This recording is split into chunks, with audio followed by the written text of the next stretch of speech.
Bienvenue dans cette vidéo où je vais vous présenter aujourd'hui 5 forces qui seront la clé de votre succès, en tout cas pour votre projet sur le web. 5 forces qui sont beaucoup de bon sens, mais qui font cruellement défaut auprès des personnes que j'accompagne. Bonjour, je suis Jean-Charles Ripoche, je suis webmaster, créateur de sites et j'accompagne beaucoup de clients dans le cadre de la mise en place de leurs projets sur le digital, dans l'ère du numérique, aussi bien sur la création de sites web, le marketing digital, mais également sur le référencement, également sur les campagnes publicitaires. Je vous en reparlerai un petit peu plus tard à la fin de cette vidéo. Restez bien accrochés si vous êtes intéressés. Je vous parlerai de 3 petites choses qui pourraient vous intéresser. Mais pour l'instant, je voudrais aborder 5 forces qui peuvent vraiment faire la différence quand on souhaite se lancer, en tous les cas, sur le web, que ce soit par le biais d'un site internet, mais également via les réseaux sociaux. Ces 5 forces, il y a 2 choses à savoir. Tout d'abord, elles sont tournées essentiellement vers le client. Ça paraît bête à dire, mais souvent, le client, c'est un petit peu la dernière roue du carrosse. Ce que je veux dire par là, c'est qu'on a tendance un petit peu à l'oublier. Vous voulez très souvent mettre en avant votre produit, votre service, votre marque, votre entreprise, montrer en quoi vous êtes les meilleurs, et vous avez raison, c'est important de le faire. Mais souvent, c'est au détriment de la vraie problématique de vos clients. Et ces 5 éléments-là peuvent peut-être vous aider justement à faire la différence par rapport à votre concurrence. Deuxième élément, elles tiennent compte justement de la concurrence. C'est pour ça que je vous en parle. Souvent, et vous le verrez tout à l'heure, je vous donne une petite astuce, petite chose à faire, qu'on oublie généralement de faire, les grands groupes le font généralement, mais parce qu'ils l'automatisent. Souvent, qu'on vient de se lancer, quand on est en reconversion, qu'on est en train de réfléchir un petit peu à un projet en ligne, savoir si ce serait viable ou pas, on oublie souvent cet élément-là de regarder un petit peu ce que fait la concurrence, mais je vous en reparle tout à l'heure. Donc sans plus attendre, je vais vous présenter dès maintenant les 5 forces. La première, c'est l'alignement de l'expérience de vos clients avec votre activité. D'accord? L'alignement de l'expérience de vos clients avec votre activité. Qu'est-ce que ça veut dire? Proposer à vos visiteurs ce qu'ils recherchent. C'est aussi simple que ça.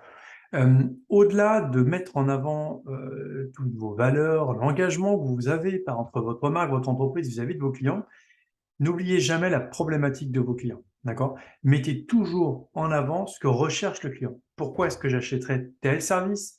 Pourquoi est-ce que votre produit est meilleur qu'un autre? C'est une chose. Mais expliquer au client pourquoi c'est important, ça c'est beaucoup plus intéressant. Et c'est souvent ce qui fait défaut dans les accompagnements de mes clients. Ils n'ont pas forcément, c'est pas qu'ils ne se sont pas projetés auprès de leurs clients, ils ont fait cette démarche-là. Mais très souvent, ils n'ont pas poussé la réflexion assez loin. D'accord? Ils ont du mal à se mettre dans la peau du client parce qu'ils sont eux-mêmes clients sûrement pour d'autres activités, mais pas forcément pour leurs services. D'accord? Donc, identifiez bien la problématique. Je vais prendre un exemple tout simple. Un agent immobilier, il est un intermédiaire entre un vendeur et un acheteur. D'accord? Imaginons qu'il a un bien à vendre. Vis-à-vis de l'acheteur, c'est quoi sa problématique? C'est de trouver une maison, mais pas que. Une maison avec des commodités, une certaine surface, un jardin, un garage, que sais-je. Ça, c'est à vous d'identifier justement ces problématiques. Et si vous êtes en mesure de répondre à ces problématiques, de mettre en avant une maison avec le jardin, le garage, la surface idéale pour la majorité de vos clients, là, vous aurez gagné. D'accord? Donc, n'oubliez pas, proposez bien à vos visiteurs ce qu'ils recherchent avant tout et pas forcément ce que vous vendez. Deuxième force, offrir un maximum de personnalisation. Dans tout ce qu'on appelle le workflow en marketing, c'est vraiment toutes les étapes de parcours, en tout cas de votre utilisateur, de votre lead, de la première fois qu'il a entendu parler de vous jusqu'au questionnaire de satisfaction que vous pouvez envoyer après un achat. Vous devez toujours personnaliser au maximum, d'accord, les échanges que vous avez avec vos clients. Un exemple fictif que j'ai créé pour l'occasion. Bonjour Jean-Charles, ravi de vous revoir. Êtes-vous satisfait du nouveau Tiguan que vous avez le plaisir de conduire depuis 2 mois? J'aurais pu recevoir ça, par exemple, moi, en tant que client. Déjà, première chose, on dit bonjour. C'est tout bête, mais ça fait quand même la différence. Ensuite, il y a mon prénom, d'accord? En fonction de votre activité et puis, je dirais, de l'affinité que vous avez avec vos clients, vous pouvez très bien mettre monsieur ou madame untel, peu importe, mais en tout cas, personnaliser en mettant soit le prénom, soit le nom de famille. Ravi de vous revoir. On pourrait l'utiliser dans un magasin, mais on peut très bien identifier ce type d'élément quand la personne vient se reconnecter à l'espace client. On peut automatiquement faire partir un mail, c'est tout à fait possible, voire un SMS. Êtes-vous satisfait du nouveau Tiguan que vous avez le plaisir de conduire depuis 2 mois?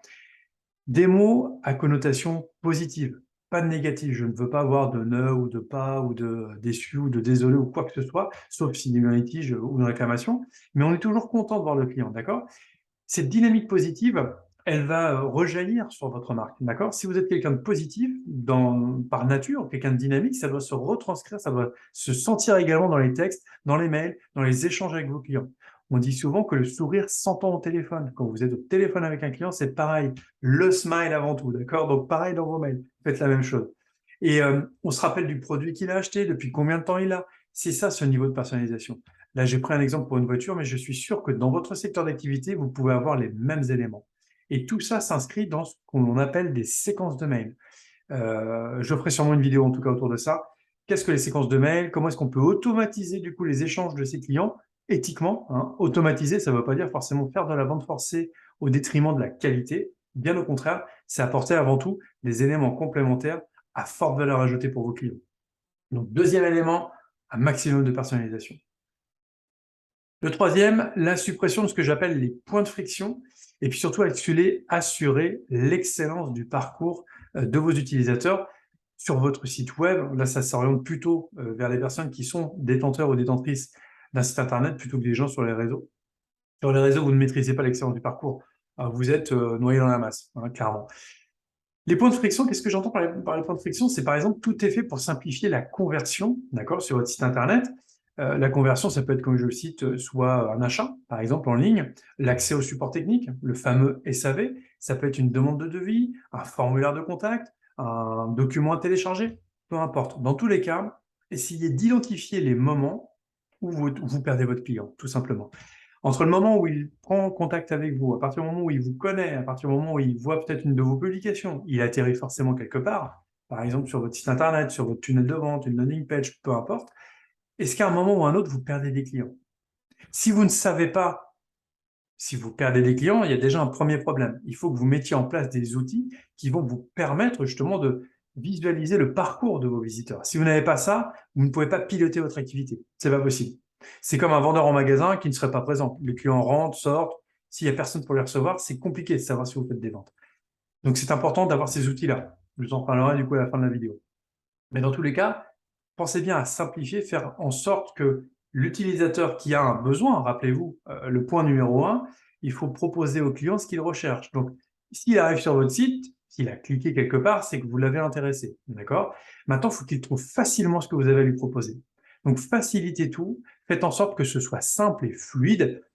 Faites simple, je ne peux pas le dire autrement, d'accord? Faites simple, ne cherchez pas à réinventer Internet, faites des choses efficaces qui fonctionnent. Donc, apporter rapidement l'information à vos clients, d'accord? Et puis, s'il y a un parcours d'achat derrière, s'il y a un formulaire à remplir, une adresse mail à donner, mon numéro de téléphone, faites en sorte que ça fonctionne. Déjà, pour commencer, il y a trop de sites où ça marche pas, où il y a des temps de chargement qui sont trop longs, où c'est compliqué. Faites simple, d'accord? Demandez peu de choses, mais demandez-le bien. Il vaut mieux avoir un prénom et une adresse mail, mais de l'avoir réellement et puis de le retravailler après derrière. Ça, je le présente dans mes formations, que de partir en demandant un mail, un téléphone, un prénom, un nom, une adresse postale. Vous n'avez pas besoin de tout ça, d'accord? Donc, n'en demandez pas trop à vos clients. Faites quelque chose que vous accepteriez vous-même de remplir, ok? Et puis, si la personne veut faire une réclamation, veut lire votre politique de protection des données personnelles, qui est obligatoire, faites en sorte que ce soit simple et clairement identifié sur votre site, d'accord? Donc, supprimez ces points de friction. L'expérience de vos utilisateurs n'en sera que meilleure et ils auront encore une fois une meilleure image de vous. Ça fait beaucoup, mais vous verrez, c'est ce qui fera toute la différence avec la concurrence. Et justement, point numéro 4, profitez de vos clients pour en faire des ambassadeurs, d'accord, de votre marque ou de votre entreprise. Quand je parle ambassadeur, c'est eux, hein, clairement, qui vont parler de vous et qui vont vous permettre d'accélérer vos ventes. C'est ce que j'appellerais la recommandation numérique. Il y a le fameux bouche à oreille, d'accord? Ça marche toujours. Créer un réseau local, ça marche. Par contre, ça prend du temps. Sur Internet, ça prendra du temps également, mais avec l'instantanéité des partages, il est beaucoup plus facile aujourd'hui de se faire recommander justement par vos clients, pour peu que vous leur demandez. C'est ça, souvent, ce qui manque dans les accompagnements. Je constate que les gens n'osent pas demander, soit de peur de faire peur ou de faire fuir le client, mais c'est une erreur. La majorité des clients avec qui ça s'est bien passé, bien évidemment, on n'allait pas demander avec vos clients avec qui ça s'est mal passé de devenir ambassadeur, mais la majorité le feront naturellement, ils vont vous recommander. Mais pour peu que vous leur demandiez un petit commentaire, plus qu'un like, hein, mais vraiment un petit commentaire, un petit message, une interview peut-être même sur la qualité de vos services ou de vos prestations. Interrogez-les, demandez-leur, surtout si vous avez eu un bon feeling, si vous êtes en contact peut-être téléphonique, oral avec vos clients, demandez-leur. Vous verrez qu'ils sont sûrement contents que vous leur demandiez. On revient au point numéro 2 sur la personnalisation. Ils seront sûrement ravis que vous leur demandiez et ils se feront un plaisir de le faire. Donc, pensez-y. Et puis, dernier point, non des moindres, le cinquième, repensez votre modèle commercial euh, en continu. J'allais dire systématiquement, c'est-à-dire que tous les mois, tous les trimestres, tous les 6 mois, tous les ans, après à vous de régler la fréquence, pensez à voir ce que font les autres. Ce que j'appelle repenser le modèle commercial, c'est de faire de la veille concurrentielle et puis de se former également. D'accord? Ne restez pas seul dans votre coin. Il y a le réseau, évidemment, local, si vous pouvez en développer un. Vous avez le réseau, je dirais, enfin, en tout cas, les réseaux sociaux, mais les réseaux également corporatistes, donc ceux éventuellement de votre activité, sur des forums, sur des pages, etc., Facebook, peu importe. Mais en tous les cas, ne restez pas seul dans votre coin. Regardez également ce que fait la concurrence, aussi bien en termes de nouveautés, ce serait plus du marketing innovation. Regardez également les tarifs qui sont proposés. Il y a peut-être justement une nouveauté ou peut-être un texte de loi qui est passé qui change la donne. Enfin bref, si vous restez dans votre coin, vous aurez du mal à avoir toutes les informations. Et puis formez-vous, formez-vous, formez-vous. Euh, Aujourd'hui, il est illusoire de penser qu'une fois qu'on a un diplôme, c'est bon, on a tout compris, on peut dérouler comme ça tranquillement pendant 10 ans, 20 ans, 30 ans, 40 ans, ça c'est terminé. Aujourd'hui, il faut être flexible, il faut rester encore plus dans le digital, informé et alerte sur tout ça. Donc, on fait de la veille concurrentielle, on fait également de la veille marketing, on fait de la veille, entre guillemets, de son activité. Restez informé et formez-vous également pour devenir meilleur. Moi, le premier, j'ai pas la science infuse et je peux vous dire, je me forme tous les mois. C'est important, en tout cas pour moi, de savoir ce qui se fait, de connaître les dernières tendances pour ne pas rester sur le banc de touche, en fait, tout simplement. Comme vous, j'ai besoin également d'aller chercher de la nouveauté. Alors, c'est vrai que c'est compliqué dans son emploi du temps, mais il y a une vidéo également là-dessus que j'ai fait sur la gestion de son temps. Comment est-ce qu'on arrive à s'organiser quand on a tout ça à faire? Croyez-moi, c'est possible. Même avec une vie de famille et des enfants, c'est tout à fait possible. De nombreuses personnes l'ont fait avant vous. Vous pouvez le faire également.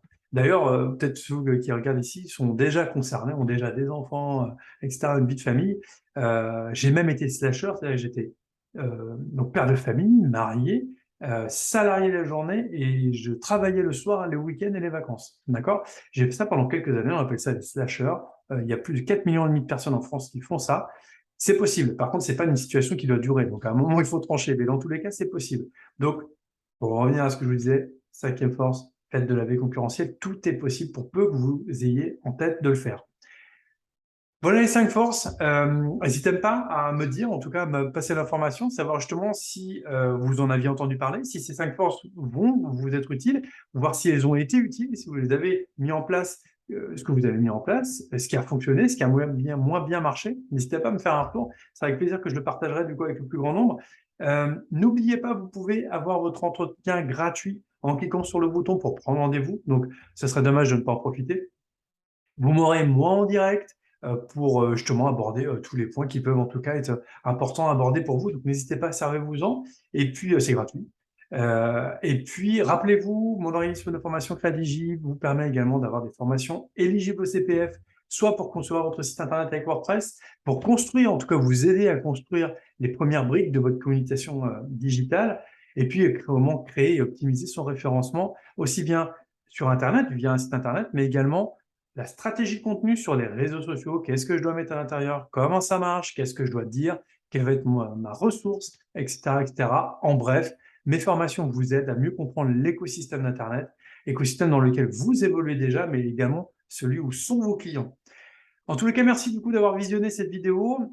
C'était justement la bonne nouvelle, l'éligibilité au CPF. Peut-être pouvez-vous en profiter. Je parlais de CPF, mais également des OPCO, d'accord, qui sont disponibles. Dans tous les cas, je vous souhaite à tous et à toutes plein de business, de pouvoir réussir dans vos projets. Surtout, n'hésitez pas, je reste disponible et joignable si vous avez la moindre question.